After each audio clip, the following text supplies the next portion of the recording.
Today on English Bites, we talk about planning towns and cities. In areas where many people are moving, they need more roads and more houses. That puts extra pressure on existing systems. Let's visit Tasmania to see how people there are dealing with the changes brought about by growing suburbs. Last year, 2,700 new houses were built in Tasmania. The 36% increase in construction compared to 2 years ago has been partly fuelled by a population growth. It's also been driven by a change in housing demographics. There's less people living within individual houses. The rapid growth in residential development has been felt particularly strongly in outlying areas, like Sorell and the Southern Beaches. For over a decade now, we've had the dubious honour of being one of the fastest growing municipalities in the state. Kingston has also been swept up in the subdivision sprawl. There is a total explosion of growth in our municipality. And the Port Sorell township has expanded by about 1,000 people in the past 4 years. It's 15 minutes from a major centre, it's Devonport.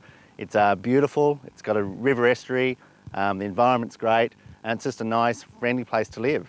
The search for a sea change is part of the reason for the growth of certain suburbs. But with that expansion comes certain strains. The rapid rate of residential development on the urban fringes has caused towns to be developed without proper water services in some cases, without sewage services in many cases, without adequate transport systems in place.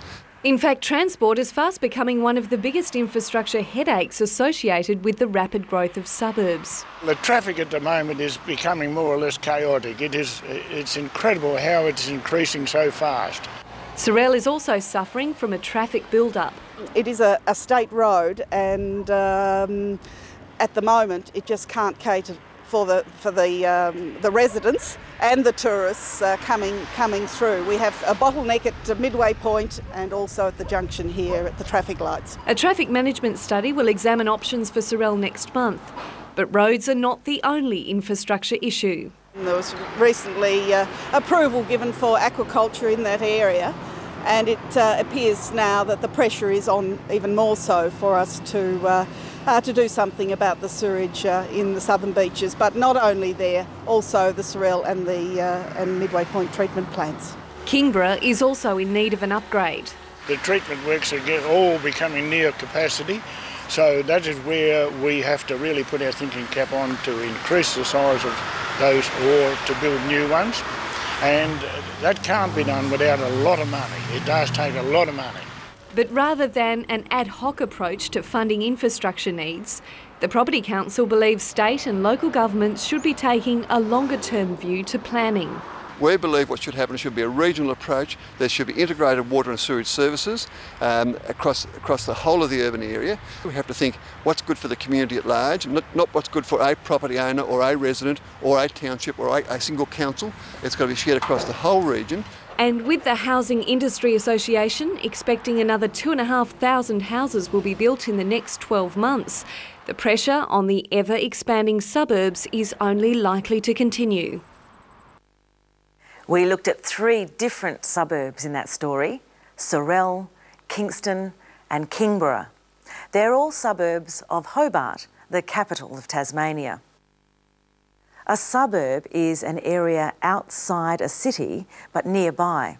It's made up of mainly houses with a few small shops. A suburb is a residential area. Residential means designed for people to live in. To reside means to live in, and a residence refers to a home. Let's listen for some other words that can describe areas where people live. There is a total explosion of growth in our municipality. And the Port Sorell township has expanded by about 1,000 people in the past 4 years. A municipality is a city or a town with its own local government. In Australia, the word township refers to any small town or settlement that serves as the business centre of a rural area. These areas have expanded and exploded in recent years. To expand means to grow, and here to explode means to suddenly increase in an uncontrolled way. The expansion of towns and suburbs is causing problems for the government. The rapid rate of residential development on the urban fringes has caused towns to be developed without proper water services in some cases, without sewage services in many cases, without adequate transport systems in place. The rapid or fast rate of residential development on the urban fringes has caused towns to develop without proper services. Urban means related to the city. Urban fringes are the edges of a city. So the development of new houses on the edges of cities has caused new towns and suburbs to form without proper services. What kind of services? The rapid rate of residential development on the urban fringes has caused towns to be developed without proper water services in some cases, without sewage services in many cases, without adequate transport systems in place.